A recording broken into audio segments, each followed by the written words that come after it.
Hello friends, कैसे हो आप सभी लोग। आशा करता हूँ आप सभी लोग बहुत ही अच्छे होंगे। मैं भी बिल्कुल ठीक हूँ। लास्ट वीडियो में हम लोगों ने कुछ बेसिक अकाउंटिंग कॉन्सेप्ट्स, जिसमें कि हम लोगों ने going concern concept, money measurement और अकाउंटिंग पीरियड कॉन्सेप्ट के बारे में जानकारी हासिल। आज की वीडियो में हम लोग दो और कॉन्सेप्ट के बारे में जानेंगे, कॉस्ट कॉन्सेप्ट और हमारा डुअल एस्पेक्ट कॉन्सेप्ट। तो दोस्तों, मेरा नाम है CMA शुभम कुमार वर्मा और आप देख रहे हैं मेरा यूट्यूब चैनल CMA शुभम की पाठशाला। तो शुरू करते हैं बिना किसी देरी के। Let's go.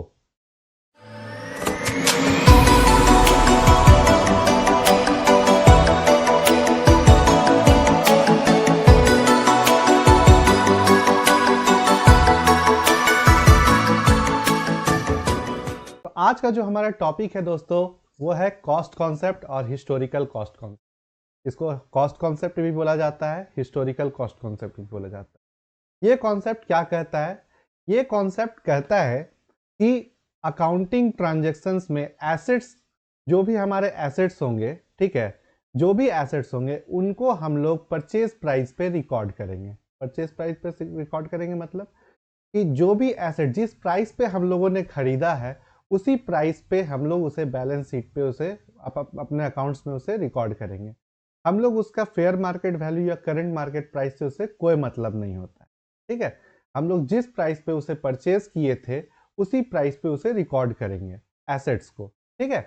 तो ये कॉन्सेप्ट क्या कहता है, इसका डेफिनेशन क्या है, एक बार मैं पढ़ देता हूँ। तो ये कॉन्सेप्ट कहता है, all assets are recorded in the books of account at their purchase price which include cost of acquisition, transportation, installation and making the asset ready to use, ठीक है।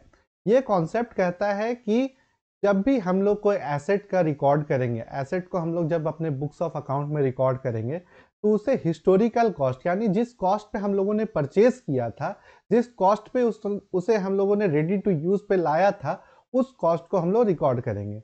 जो हम लोग जिस कॉस्ट को हम लोग रिकॉर्ड करेंगे, उसमें क्या क्या चीज इंक्लूड होगा? जो कॉस्ट ऑफ एक्विजिशन, जिस कॉस्ट पे हम लोगों ने परचेज किया, ट्रांसपोर्टेशन, उसे परचेज करके अपने यूनिट तक, अपने जहां उसका यूज करना है वहां तक लाने तक का ट्रांसपोर्टेशन कॉस्ट, उसका इंस्टॉलेशन चार्ज अगर कुछ ऐसा लगा है तो ये सारी चीजों को उसके कॉस्ट में इंक्लूड करके उसी कॉस्ट को हम लोग अपने बुक्स में रिकॉर्ड करेंगे। मान लीजिए कोई एसेट आप लोग 20 साल पहले हम लोग कोई एसेट खरीदे हैं, ठीक है। तो 20 साल पहले उस एसेट का वैल्यू कुछ था और अभी उस एसेट का वैल्यू बढ़ गया है। तो हम लोग जो बढ़ा हुआ वैल्यू है उसको रिकॉर्ड करेंगे कि नहीं? नहीं करेंगे। क्यों नहीं करेंगे? क्योंकि हमारा जो हिस्टोरिकल कॉस्ट कॉन्सेप्ट है वो ये कहता है कि जब भी एसेट्स को रिकॉर्ड करेंगे तो हम लोग पुराने प्राइस पे हम लोग करेंगे, जिस प्राइस पे हम लोग परचेज किए थे उसी प्राइस पे करेंगे। इसका एक एक्सेप्शन भी है, मैं अभी आगे बताऊंगा, ठीक है। लेकिन पहले इस बात को जान लीजिए कि जब भी हिस्टोरिकल कॉस्ट कॉन्सेप्ट ये कहता है कि जब भी हम एसेट को बुक्स में रिकॉर्ड करेंगे तो वो हम लोग जिस प्राइस पे उसे परचेज किए थे उसी प्राइस पे रिकॉर्ड करेंगे, ठीक है। हिस्टोरिकल कॉस्ट में हम लोग पुराने प्राइस पे क्यों रिकॉर्ड करते हैं? तो उसका 3 रीजन है। पहला है कि करेंट कॉस्ट, कोई एसेट का करेंट कॉस्ट निकालना, ठीक है, आसान नहीं होता है, ठीक है। कोई एसेट मान लीजिए हम 5 साल पहले या फिर 10 साल पहले, बहुत पहले खरीदे थे, ठीक है। अब वो मॉडल, जिस मॉडल को हम लोग पहले खरीदे थे, वो मॉडल अब मार्केट में अवेलेबल नहीं है, ठीक है। तो अगर अब मार्केट में अवेलेबल नहीं है तो उसका हम प्राइस कैसे डिटरमाइन कर सकते हैं? तो हम लोग के पास एक सर्टेनिटी नहीं है, कि सर्टेन नहीं है कि उस एसेट का अभी का करेंट वैल्यू क्या है। इसीलिए हम लोगों को क्या करना पड़ता है, उसे हिस्टोरिकल, उसे पुराने कॉस्ट पे ही रिकॉर्ड करना पड़ता है, ठीक है। नेक्स्ट है आपका, जो नेक्स्ट रीजन है हिस्टोरिकल कॉस्ट पर रिकॉर्ड करने का, वो है आपका रियलाइजेबल वैल्यू, ठीक है। रियलाइजेबल वैल्यू पे हम लोग क्यों नहीं कर सकते? देखिए, रियलाइजेबल वैल्यू क्या होता है? रियलाइजेबल वैल्यू का मतलब होता है कि जिस प्राइस पे हम लोग मशीनरी या फिर एसेट्स को अभी बेच रहे हैं, ठीक है। एक जैसे मान लीजिए कोई मशीनरी है, कोई मशीनरी हम लोग 20 साल पहले खरीदे हुए हैं, ठीक है। उस समय उसका कुछ कॉस्ट कुछ और हुआ करता था, अभी उसका कुछ कॉस्ट बढ़ गया या फिर कुछ भी हो गया है, तो उसका रियलाइजेबल वैल्यू क्या होगा? रियलाइजेबल वैल्यू वो होगा कि उसे हम मार्केट में जिस प्राइस पे बेचेंगे, ठीक है। तो जब जब तक उस एसेट को हम लोग मार्केट में बेचेंगे नहीं, हम लोग को एक्चुअल में नहीं पता चल पाएगा कि उसका एक्चुअल में कॉस्ट क्या है, ठीक है, उसका रियलाइजेबल वैल्यू क्या है। हम लोग सिर्फ एक अनुमान से ये नहीं ना बोल सकते हैं कि हाँ, इसको अभी मार्केट में बेचेंगे तो इतना मिल जाएगा। देखिए ऐसा होता है कि लोग सोचते हैं कि अभी इसको हम अगर बेचते हैं तो इतना वैल्यू निकल जाएगा, लेकिन अगर रियल में जब बेचने जाइएगा तो हो सकता है वो वैल्यू नहीं मिले, उससे कम ही मिले, कुछ और चीज़ें आ जाए। तो हम लोग को ये चीज़ एकदम से सर्टेन नहीं हो पाता है, क्योंकि हम लोग जब तक एसेट को बेचेंगे नहीं तब तक हम लोग को रियलाइजेबल वैल्यू पता नहीं चलेगा। इसीलिए हम लोग रियलाइजेबल वैल्यू पे भी हम लोग उसको रिकॉर्ड नहीं कर सकते। ठीक है, नेक्स्ट है प्रेजेंट वैल्यू। प्रेजेंट वैल्यू जो होता है, प्रेजेंट वैल्यू बहुत ही टेक्निकल होता है। ठीक है, उसमें बहुत सारे एजम्पशंस को ले करके तब उसका प्रेजेंट वैल्यू निकालना पड़ता है। इसके बारे में हम लोग आगे वीडियोस में हम लोग इसके बारे में और डिटेल में जानेंगे। ये बहुत ही टेक्निकल होता है, जिसे कि रिकॉर्ड कर पाना सभी ऑर्गेनाइजेशन, सभी एंटिटी के लिए आसान नहीं होता है। ठीक है, तो इसलिए हम लोगों को हिस्टोरिकल कॉस्ट पे, हम लोग को पुराना जिस प्राइस पे हम लोग परचेज किए थे उसी प्राइस पे हम लोग रिकॉर्ड करते हैं, क्योंकि वो प्राइस हम लोग को एक्चुअल में पता रहता है। बाकी प्राइसेस जितने भी हैं, जैसे करंट प्राइस हो गया, करंट मार्केट वैल्यू हो गया, या फिर रियलाइजेबल वैल्यू हो गया, या प्रेजेंट वैल्यू हो गया, वो आप उस पर एकदम 100% सर्टिनिटी के साथ आप ये नहीं बोल सकते हैं कि ये प्राइस होना चाहिए। ठीक है, करंट कॉस्ट में क्या दिक्कत है कि उसका मॉडल, वही जो मॉडल का आपका एसेट था वही मॉडल अभी मार्केट में अवेलेबल है कि नहीं, उसका क्या प्राइस है। ठीक है, दूसरा बात है रियलाइजेबल वैल्यू। तो रियलाइजेबल वैल्यू तभी पता चलेगा जब एसेट को आप सोल्ड कीजिएगा। आप एक अनुमान लगा लीजिएगा कि हम इसको बेचेंगे तो इतना मिलेगा, तो ऐसा जरूरी नहीं है। तो उसमें आप 100% सर्टेनिटी के साथ नहीं कर सकते। अकाउंटिंग क्या होता है, अकाउंटिंग में आप वही ट्रांजेक्शन्स को रिकॉर्ड करते हैं जिसमें आप 100% सर्टेन है, आप एकदम पूरी तरह से आपको यकीन है कि ये चीज होने वाला है। ठीक है, तभी हम उस चीज को रिकॉर्ड करते हैं। तो रियलाइजेबल वैल्यू में ये दिक्कत है। प्रेजेंट वैल्यू में क्या दिक्कत है, ये बहुत ही ज़्यादा टेक्निकल है, इसमें बहुत सारे एजम्पशंस को लेना पड़ता है, रेट ऑफ इंटरेस्ट को हम लोग को बहुत ही बारीकी से कैलकुलेट करना होता है। तो ये सारे एंटिटीज़ के लिए आसान चीज़ नहीं होता है। तो इसीलिए ये, इसके कारण हम लोगों को क्या करना पड़ता है, जो हम बुक्स में जो एसेट का जो कॉस्ट रिकॉर्ड किया जाता है वो हिस्टोरिकल कॉस्ट, जो परचेज प्राइस होता है उसी पर रिकॉर्ड किया जाता है। ठीक है, लेकिन ये तो बीते जमाने की बात थी, जिस समय क्या होता था कि हम लोग अब जो उसका एग्जैक्ट जो अभी करंट प्राइस है वो हम लोग रिकॉर्ड नहीं कर सकते। लेकिन आजकल इतना टेक्नोलॉजी इतना डेवलप कर गया है कि हम लोग बहुत सारे एसेट्स का करंट वैल्यू एकदम एक्चुअल जो करंट वैल्यू है वो हम लोग निकाल सकते हैं। तो इसके लिए क्या है ना कि हमारा जो अकाउंटिंग स्टैंडर्ड है, हमारा जो ICAI जो हमारा अकाउंटिंग स्टैंडर्ड इशू करता है, उसमें एक अकाउंटिंग स्टैंडर्ड इशू किया, अकाउंटिंग स्टैंडर्ड 10, जो कि property plant and equipment assets के लिए वो अकाउंटिंग स्टैंडर्ड है। उस अकाउंटिंग स्टैंडर्ड के पारा 34 में ये चीज कहा गया है कि अगर आप 100% सर्टेन हैं, आपका जो एसेट है उसके लिए आप 100% सर्टेन है कि उसका fair market value, current value ये है, कोई भी वैल्यू अगर आप उसके लिए आप 100% सर्टेन हैं तो आप उसको रिवैल्यू कर सकते हैं। ठीक है, तो ये 100% सर्टिनिटी किस में आता है, जैसे कि आप लैंड परचेस करते हैं। ठीक है, अगर कोई लैंड परचेस किया गया है जो कि 20-25 साल पहले लैंड परचेस किया गया है, तो आप जानते हैं कि लैंड का वैल्यू हमेशा अप्रिसिएट करता है। तो अगर लैंड परचेस किए 20-25 साल पहले, मान लेते हैं कि वो 2 लाख में लैंड परचेस किए, अभी उसका वैल्यू 2 करोड़ हो गया, सर्कल रेट चेंज हो गया, तो अभी उसका वैल्यू जो है 2 करोड़ हो गया। मतलब अगर हम मार्केट में उसको बेचेंगे तो 2 करोड़ तो मिनिमम हमको मिलेगा ही मिलेगा। तो अगर इस चीज से आप अगर सर्टेन हो गए हैं तो आप वैल्यू को, आप जो एसेट का वैल्यू है उसको रीवैल्यू कर सकते हैं। ठीक है, अपने अकाउंट्स में, अपने बुक्स में पहले जो कॉन्सेप्ट हिस्टोरिकल कॉन्सेप्ट था वो ये इस चीज को अलाउ नहीं करता था। वो बोलता था, उसका कहने उसमें क्या था कि आपको एसेट का वैल्यू हिस्टोरिकल कॉस्ट, पुराने कॉस्ट पे ही रिकॉर्ड करना होता था। लेकिन जब अकाउंटिंग, जब देखा गया कि हम लोग जो है एसेट का वैल्यू, अभी फेयर मार्केट वैल्यू हम लोग निकाल सकते हैं, हम लोग के पास इतना टेक्नोलॉजी डेवलप कर गया है कि हम लोग एक 100% सर्टेनिटी के साथ हम लोग उसका प्रेजेंट मार्केट वैल्यू निकाल सकते हैं। तो ये हम लोग को अकाउंटिंग स्टैंडर्ड अलाउ कर दिया कि अब जो है, अगर आप 100% सर्टेनिटी के साथ करंट मार्केट वैल्यू निकाल सकते हैं किसी एसेट का, तो उसे हम रीवैल्यू करके अपने बुक्स ऑफ अकाउंट में रिकॉर्ड कर सकते हैं। ठीक है, लेकिन ये जो आप वैल्यू निकाल रहे हैं उसका एक बढ़िया बैकएंड सपोर्ट होना चाहिए, मतलब उसका पुख्ता सबूत होना चाहिए कि आपका जो ये वैल्यू है वो एग्जिस्ट करता है। ऐसा नहीं कि वो एक इमेजिनरी वैल्यू है। ठीक है, इमेजिनरी वैल्यू होगा तो क्या होगा, विंडो ड्रेसिंग शुरू हो जाए। विंडो ड्रेसिंग में क्या होता है कि वैल्यू कुछ नहीं है, आप ज़्यादा वैल्यू बढ़ा करके दिखा दिए, कंपनी का पिक्चर आप बहुत अच्छा दिखा रहे हैं, लेकिन कंपनी में एक्चुअली में है नहीं। आप किसी एसेट को रिवैल्यू कर दिए, आप दिखाए कि इस एसेट का वैल्यू इतना बढ़ गया है, लेकिन एक्चुअल में देखा जाए तो वैल्यू उतना था ही नहीं, और उसके कारण इन्वेस्टर लोग अट्रैक्ट किए और आप इन्वेस्टर का पैसा मार लिए।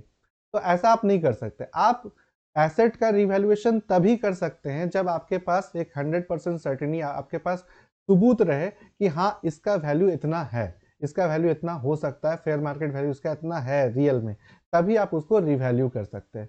उसी तरह अकाउंटिंग स्टैंडर्ड 28 में भी इम्पेयरमेंट ऑफ एसेट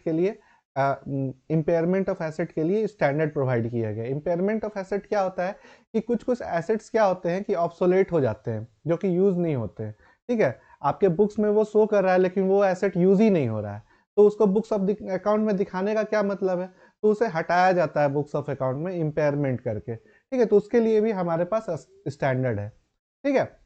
तो एक बार हम इसे रिकॉल करते हैं। हिस्टोरिकल कॉस्ट कॉन्सेप्ट हमारा क्या कहता है? हिस्टोरिकल कॉस्ट कॉन्सेप्ट हमारा कहता है कि जब भी हम एसेट्स को रिकॉर्ड करेंगे अपने बुक्स ऑफ अकाउंट में, तो उसे परचेज प्राइस पे रिकॉर्ड करेंगे, ठीक है। ये हमारा प्रिंसिपल्स है, जो कि हमारा जो अकाउंटिंग कॉन्सेप्ट्स है उसमें ये कहा जाता है कि एसेट्स को हम पुराने रेट पे, जिस रेट पे परचेज किए हैं उसी रेट पे रिकॉर्ड करेंगे। लेकिन अभी क्या है कि अकाउंटिंग स्टैंडर्ड जो आईसीएआई अकाउंटिंग स्टैंडर्ड्स इशू कर दिए हैं, उसमें क्या आ गया है कि अगर आपके पास 100% सर्टिनिटी है किसी एसेट का फेयर मार्केट वैल्यू निकालने का, 100% सर्टिनिटी है, तो आप उस एसेट को रिवैल्यू कर सकते हैं, ठीक है। तो ये है हमारा आईसीएआई का गाइडलाइंस, ठीक है। तो हमारा हिस्टोरिकल कॉस्ट कॉन्सेप्ट यही है। इसके बाद हम लोग आगे बढ़ते हैं डुअल एस्पेक्ट कॉन्सेप्ट, ठीक है। ये बहुत ही इंपॉर्टेंट कॉन्सेप्ट है, हमारे अकाउंट्स का एकदम बैकबोन कह सकते हैं कि ये डुअल एस्पेक्ट कॉन्सेप्ट जो है हमारे अकाउंट्स का बैकबोन है, ठीक है। इसी पे बेस्ड सारा एंट्रीज, जितना भी जर्नल एंट्री, जितना भी ट्रांजेक्शन होता है, इसी पे के बेसिस पे किया जाता है, ठीक है। डुअल एस्पेक्ट कॉन्सेप्ट क्या कहता है? डुअल एस्पेक्ट कॉन्सेप्ट कहता है कि जब भी कोई ट्रांजैक्शन होगा, जब भी कोई ट्रांजैक्शन होगा तो कम से कम दो अकाउंट इफेक्ट होगा, ठीक है। कोई भी ट्रांजैक्शन होगा, ट्रांजैक्शन का मतलब क्या होता है? लेन देन, ठीक है। मतलब एक जाएगा एक आएगा, ठीक है। तो जब भी कोई ट्रांजैक्शन होगा तो हमारा दो ठो अकाउंट एटलीस्ट वो इफेक्ट होगा ही होगा। दो से ज्यादा भी हो सकता है लेकिन दो से कम नहीं होगा, कम से कम दो अकाउंट तो इफेक्ट जरूर होगा, ठीक है। ये डुअल एस्पेक्ट कहता है, ठीक है। देखिए इसका डेफिनेशन क्या है? एवरी ट्रांजेक्शन हैज डुअल और two fold effect and should therefore be recorded in two place. हमेशा दो ठो अकाउंट इफेक्ट होगा ही, इसीलिए दो जगह उसका रिकॉर्ड किया जाएगा। अभी आप लोगों को कुछ चीजें पार हो जाएगा कि ये अकाउंट क्या बोल रहे हैं, तो जब मैं बताऊंगा अकाउंट के बारे में, बताऊंगा कितने तरह के अकाउंट होते, तो आप लोग को और क्लैरिटी से ये समझ में आएगा, ठीक है। अभी बस इतना समझिए कि जब भी कोई भी ट्रांजेक्शन होगा कॉमर्स में, अकाउंट्स में, जब भी कोई भी हम लोग ट्रांजेक्शन करेंगे और ट्रांजेक्शन को जब हम लोग रिकॉर्ड करेंगे तो कम से कम दो अकाउंट जरूर इफेक्टेड होंगे, ठीक है। कम से कम दो अकाउंट तो हम लोग लेंगे ही लेंगे, उससे ज्यादा भी हो सकता है लेकिन कम से कम एटलीस्ट दो अकाउंट तो जरूर इफेक्ट होगा, ठीक है। Duality, the duality principle is commonly expressed in fundamental accounting equation. ये हमारा एक अकाउंटिंग इक्वेशन है जो कि डुअल एस्पेक्ट कॉन्सेप्ट से निकलता है। ये अकाउंटिंग जो इक्वेशन है इसको अच्छे से एकदम मतलब रट लीजिएगा, यही इक्वेशन हर जगह काम आने वाला है। इसी इक्वेशन पे बेस्ड हमारा जो बैलेंस शीट है, हमारा जो प्रॉफिट एंड लॉस बनेगा, सब इसी इक्वेशन पे बेस्ड बनेगा। तो ये इक्वेशन क्या है? Asset is equal to liabilities plus capital, ठीक है। जो एसेट हमारा होगा, टोटल एसेट होगा, वो लाइबिलिटी और प्लस कैपिटल दोनों को मिला दीजिएगा तो वह एसेट के बराबर हो जाएगा। ये हमारा डुअल एस्पेक्ट कॉन्सेप्ट का ये कोर कॉन्सेप्ट है, एकदम कोर कॉन्सेप्ट, हार्ड कोर एकदम, जो बोल सकते हैं कि सबसे मेन कॉन्सेप्ट यही है कि जो एसेट साइड होगा, कंपनी का जो एसेट साइड होगा वो लाइबिलिटीज और कैपिटल के बराबर होता है। यही हम लोग का बैलेंस शीट का परफॉर्मा भी है। इसको हम लोग एक एग्जांपल से अभी समझेंगे तो और क्लैरिटी आएगा, ठीक है। तो मैं आप लोगों को एक एग्जांपल अभी इसके लिए बताता हूँ, आप लोगों को अच्छे तरीके से समझ में आ जाएगा। तो एक सेकेंड, हाँ। तो हमारा एग्जांपल देखिए, हम एक एग्जांपल यूज किए हैं, आप लोगों को अच्छे से समझ में आएगा इससे। Dual aspect concept. देखिए हमारे एग्जाम्पल में जो हमारे बहुत फेमस भाई हैं, हमारे डॉली भाई, आप लोग तो जानते ही होंगे, पूरा इंडिया इसे इन्हें जान रहा है, ठीक है। तो इनका एग्जाम्पल यूज़ किए हैं।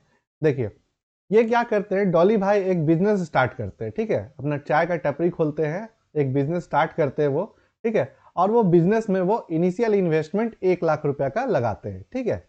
1 लाख रुपया वो अपना पॉकेट से अपना पूंजी लगाते हैं, ठीक है। तो यहाँ पे देखिए ये हैं डॉली भाई हमारे, ये अपना बिजनेस स्टार्ट किए, ठीक है। ये इनका मान के चलते हैं कि ये देखिए इनका बिजनेस एंटिटी है डॉली की टपरी, ठीक है।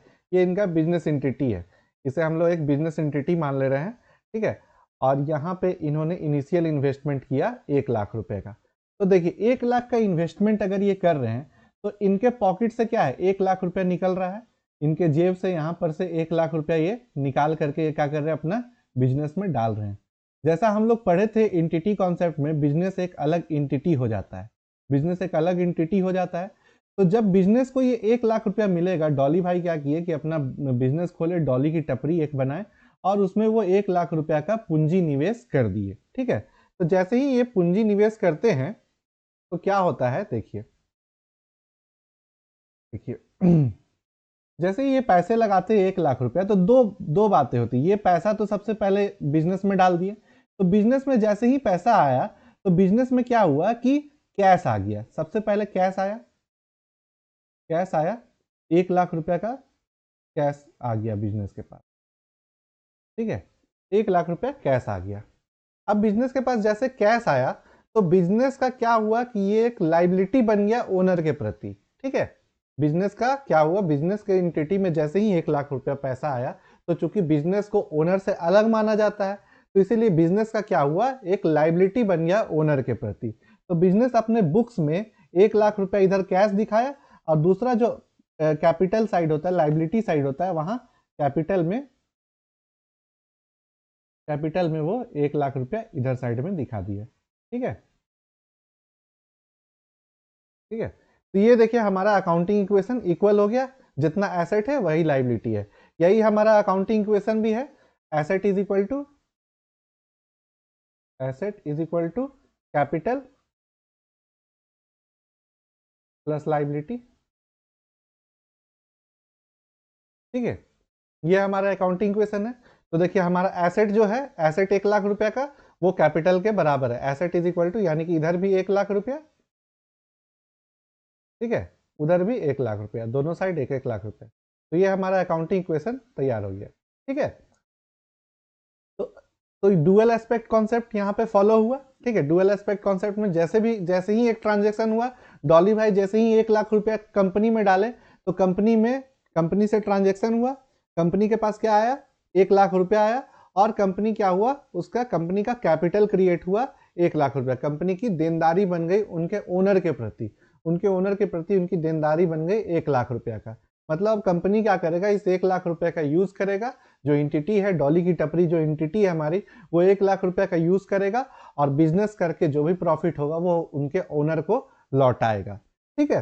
तो यहाँ पे दो ठो अकाउंट इफेक्ट हुआ, एक अकाउंट क्या इफेक्ट हुआ, कैश, और दूसरा अकाउंट क्या इफेक्ट हुआ, कैपिटल, ठीक है।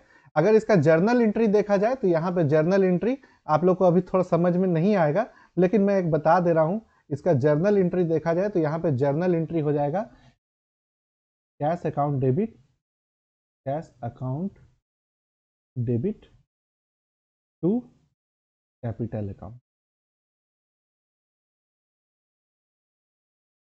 ये जर्नल एंट्री है, ठीक है। थोड़ा सा आप लोगों को पार हो सकता है क्योंकि अभी जर्नल एंट्रीज के बारे में मैंने बताया नहीं हूँ आपको, बस आपको एक ओवरव्यू बता रहा हूँ कि जब भी कोई भी ट्रांजेक्शन होगा तो दो ठो अकाउंट तो इफेक्ट होगा ही। तो कैश अकाउंट आपका 1 लाख रुपया से डेबिट होगा और कैपिटल अकाउंट जो है वो 1 लाख रुपया से क्रेडिट होगा, ठीक है। तो ये हमारा जर्नल एंट्री हो गया, ठीक है। तो ये हो गया पहला ट्रांजेक्शन, डॉली भाई बिजनेस स्टार्ट कर दी अपना, डॉली की टपरी, और बिजनेस वो करना शुरू कर दिया, ऐसे ऐसे दूध गा के अपना चाय बनाना शुरू कर दिए, ठीक है। तो चाय बनाना जैसे शुरू किए तो चाय बनाने के लिए उनको क्या चाहिए, उसका इक्विपमेंट चाहिए, उनको बर्तन चाहिए, उनको गैस चूल्हा चाहिए, तो ये सब चीज चाहिए। तो बिजनेस ऐसे तो नहीं चलेगा, तो उसको क्या करना पड़ेगा, इक्विपमेंट्स लेना पड़ेगा। तो सबसे पहले क्या होता है कि जो 1 लाख रुपया बिजनेस में डाला गया था उससे फिर क्या होता है, इक्विपमेंट्स खरीदाता है।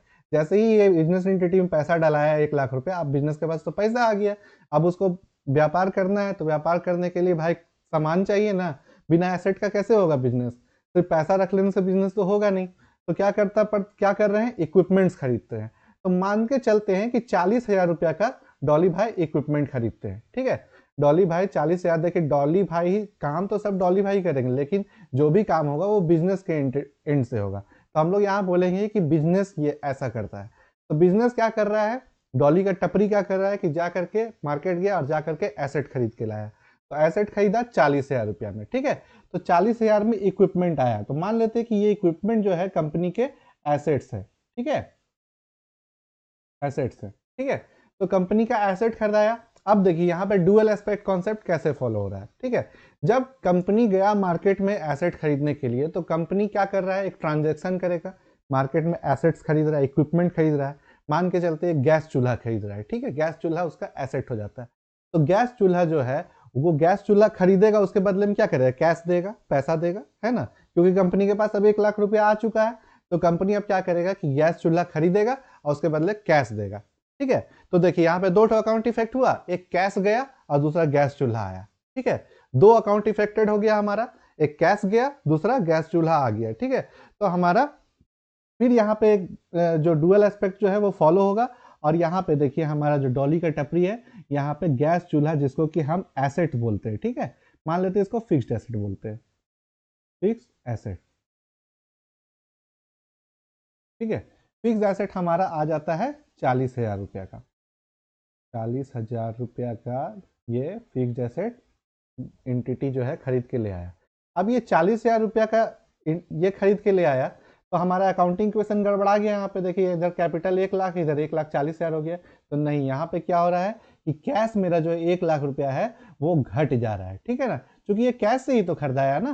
तो कैश से खरीदाया तो यहाँ 40,000 रुपया कम हो गया कैश, ठीक है, 40,000 कम हो गया। और यहाँ पे मेरा बच गया कितना, 60,000 रुपये, 60,000 रुपये यहाँ पे बच गया।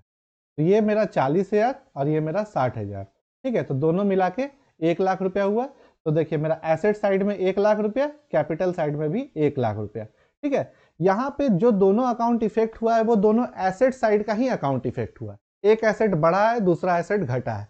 तो मिला जुला के देखा जाए तो हमारा अकाउंटिंग इक्वेशन अभी भी वही रह गया, ठीक है। तो यहाँ पे जो मेरा जर्नल एंट्री हो जाएगा, यहाँ पे एसेट अकाउंट डेबिट कर देते हैं, एसेट अकाउंट डेबिट, और मेरा cash account credit to cash, ठीक है। एसेट मेरा आ गया 40,000 रुपया का। थोड़ा सा मेरा हैंड राइटिंग बहुत ही ज़्यादा गंदा हो रहा है, तो प्लीज़ इसे मैनेज कीजिएगा, ठीक है। Asset account debit 40,000 to cash account 40,000, ठीक है। यहाँ भी देखिए 2 अकाउंट मेरा इफेक्ट हुआ, एक एसेट अकाउंट, दूसरा कैश अकाउंट। अब चूंकि ये दोनों मेरा एसेट का ही अकाउंट है, कैश भी मेरा एसेट है और जो फिक्स्ड एसेट आ रहा है वो भी मेरा एसेट साइड का ही अकाउंट है, लेकिन एक एसेट क्या हो रहा है, कम हो रहा है, और एक एसेट क्या हो रहा है, बढ़ रहा है।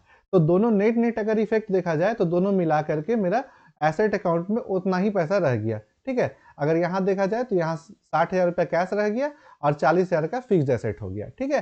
तो एसेट साइड का अगर टोटल देखा जाए तो टोटल मेरा 1 लाख इधर है, 1 लाख इधर, ठीक है, और 1 लाख इधर, ठीक है। अभी भी मेरा बैलेंस शीट जो है वो डुअल एस्पेक्ट कॉन्सेप्ट के हिसाब से मेरा टैली कर रहा है, ठीक है। तो डुअल एस्पेक्ट कॉन्सेप्ट यहाँ पे जो है, यहाँ पे भी लागू हो गया कि जब भी ट्रांजेक्शन हुआ तो कम से कम 2 अकाउंट तो इफेक्ट हो ही गया, ठीक है। ओहो, ये आप लोगों को दिख नहीं रहा होगा, थोड़ा सा रुकिए। हाँ, देखिए, तो अभी भी हमारा क्या हुआ कि जब हम एसेट खरीदे तो 2 अकाउंट इफेक्ट हुआ, और दोनों अकाउंट जो है वो मेरा एसेट साइड का ही था, इसीलिए नेट इफेक्ट मेरा 0 हो गया। और वही मेरा जो इक्वेशन जो पहले बन रहा था, asset is equal to liability, asset मेरा 1 लाख रुपया का एसेट साइड में था और लाइबिलिटी कैपिटल साइड में 1 लाख रुपया का था, वो अभी भी बरकरार है, ठीक है। तो ये दूसरा हम मेरा केस था जिसमें हम लोग क्या किया था, डॉली भाई ने एसेट परचेज किया था, ठीक है। अब एसेट परचेज करने के बाद डॉली भाई क्या करते हैं, सेल करते हैं। देखिए ये अब सेल करना शुरू करते हैं अपना बिजनेस एंटिटी में। अब एसेट खरीदा गया, चाय बनी है, आप चाय बेचना शुरू किए। अब देखिए चाय जैसे बेचना शुरू किए तो बिल गेट्स भाई आ गए चाय पीने के लिए। डॉली भाई का तो एकदम खुल गया किस्मत। उन बिल गेट्स भाई आ गए चाय पीने के लिए। बिल गेट्स जान ही रहे हैं माइक्रोसॉफ्ट के हमारे सीईओ, तो वो आ गए चाय पीने के लिए। अब वो चूंकि बहुत बड़े आदमी है तो उनको सेल भी बहुत बड़ा हुआ, तो उनको वो सेल किए कितने रुपए का, 5 लाख रुपया का उनको सेल कर दिए। ठीक है, डॉली भाई क्या किए, 5 लाख रुपया का सेल किए। इस सेल करने से डॉली भाई को मान के चलते हैं प्रॉफिट होता है, प्रॉफिट हो रहा है 4 लाख रुपया का प्रॉफिट हो रहा है। ठीक है, 4 लाख रुपया का नेट प्रॉफिट डॉली भाई को हो जा रहा है। बिल गेट्स भाई जब चाय पीने आए तो डॉली भाई 5 लाख रुपया का सेल कर दिया और उसमें प्रॉफिट हुआ 4 लाख रुपया का। अब ये क्या हुआ भाई, सेल 5 लाख का, प्रॉफिट 4 लाख का, तो जितना का सेल होता है उतना ही प्रॉफिट नहीं ना होता है। अब जो डॉली भाई मान लीजिए 5 लाख रुपया बिल गेट्स भाई से लिए, लेकिन उसमें सेल करने में उनको बहुत सारा रॉ मटेरियल, बहुत सारा खर्चा भी तो हुआ होगा, तो उन खर्चों को घटा करके जो नेट प्रॉफिट उनको निकला, 4 लाख रुपया नेट प्रॉफिट निकला। 4 लाख रुपया वो कमा गए, एक कप चाय में बेच करके बिल गेट्स भाई को 4 लाख रुपया कमा। देखिए ये सब सारी बातें हाइपोथेटिकल है कुछ भी रियल नहीं है। हालांकि जो इवेंट्स है वो तो रियल है, लेकिन जो मैं एग्जांपल जो भी फिगर्स ले रहा हूँ वो सारी हाइपोथेटिकल है, कुछ भी रियल नहीं है। ठीक है, बस मैं एक समझाने के लिए एक एग्जांपल लिया हूँ। तो डॉली भाई सेल करते हैं 5 लाख रुपए का और उन्हें 4 लाख रुपए का प्रॉफिट होता है। तो देखिए ये जो 4 लाख रुपया है डॉली भाई के पास कैश आ गया। अब यहाँ डुअल एस्पेक्ट कॉन्सेप्ट कैसे काम करेगा वो देखिए। तो यहाँ पे क्या है, जैसे मान लेते हैं कि, एक सेकेंड, ये डॉली की टपरी में हम लोग फिर से आ जाते हैं। यहाँ पे टपरी में आते हैं, यहीं पे सारा लेखा जोखा होगा। तो ये मान लेते हैं ये टपरी का ऊपर वाला जो पार्ट है ये है profit and loss account, P&L account. Profit and loss account, profit and loss account में क्या है कि डॉली भाई जो है 4 लाख रुपया का प्रॉफिट कमा रहे हैं, तो 4 लाख रुपया इनको कैश आ गया हाथ में। ठीक है, ये 4 लाख रुपया कैश। तो जब हम लोग आगे हम लोग पढ़ेंगे ना, अकाउंट्स जब बनाना शुरू करेंगे, तो आप देखिएगा कि प्रॉफिट एंड लॉस का फिगर जो है हमारा बैलेंस शीट में यहाँ पे आ जाता है। ठीक है, तो यहाँ पे देखिए, आप बोलिए कि कैसे दो ठो अकाउंट इफेक्ट किया। तो यहाँ पे जो 4 लाख रुपया है, कंपनी क्या की, बिजनेस की। ये जो डॉली का टपरी जो हमारा एंटिटी है वो बिजनेस किया और 4 लाख रुपया अर्न किया था। तो कंपनी 1 लाख रुपया, 1 लाख रुपया डॉली भाई से इन्वेस्टमेंट पहले लिया था, और कंपनी का क्या देनदारी था कि कंपनी बिजनेस करेगा और जो भी प्रॉफिट अर्न होगा वो अपने मालिक को दे देगा।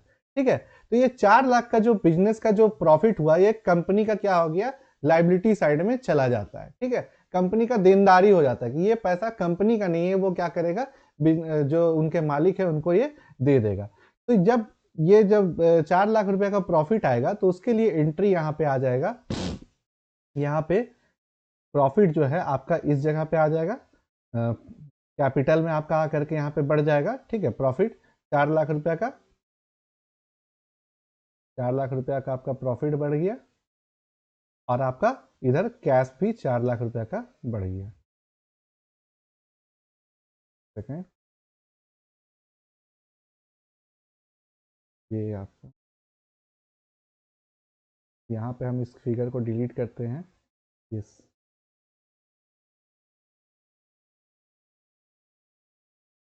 कैश हमारा 60,000 रुपया बचा हुआ था। 60,000 रुपया कैश बचा हुआ था। अब यहाँ पे कैश जो है वो इंक्रीज हुआ, 4 लाख रुपया और कैश आया, जो सेल हुआ उससे 4 लाख रुपया कैश आ गया, तो यहाँ पे 4,60,000 रुपया हो गया। 4,60,000 रुपया आपका ये हो गया, 4,60,000 रुपया कैश हो गया।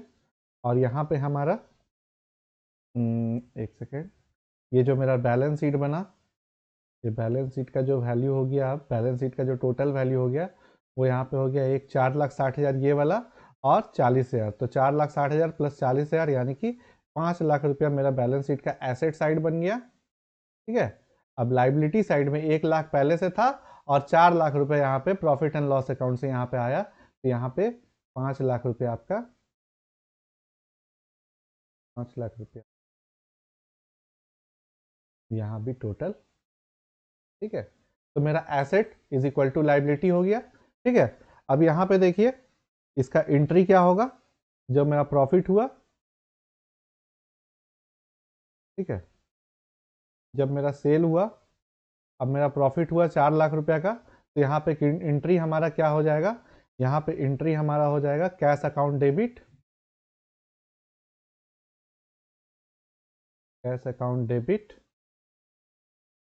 To profit and loss account.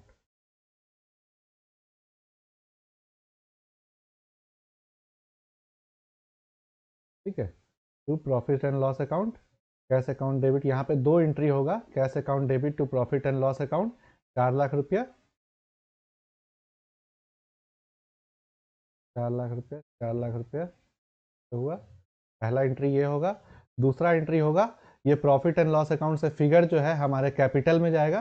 ठीक है, तो प्रॉफिट एंड लॉस अकाउंट को डेबिट करेंगे, P&L अकाउंट को। ये सब चीज़ें थोड़ा आप लोगों को पार होगा, लेकिन थोड़ा सा अभी रुकिएगा, बाद में आप लोगों को बहुत अच्छे तरीके से ये सब चीज़ें समझ में आ जाएंगी। तो सॉरी, ये 4 लाख 4 कर दिए हैं, 4 लाख रुपया प्रॉफिट एंड लॉस अकाउंट में पास हुआ। प्रॉफिट एंड लॉस अकाउंट से हमारा कैपिटल में ये 4 लाख रुपया चला जाएगा। तो 4 लाख रुपया profit and loss account to capital account, capital account 4 lakh.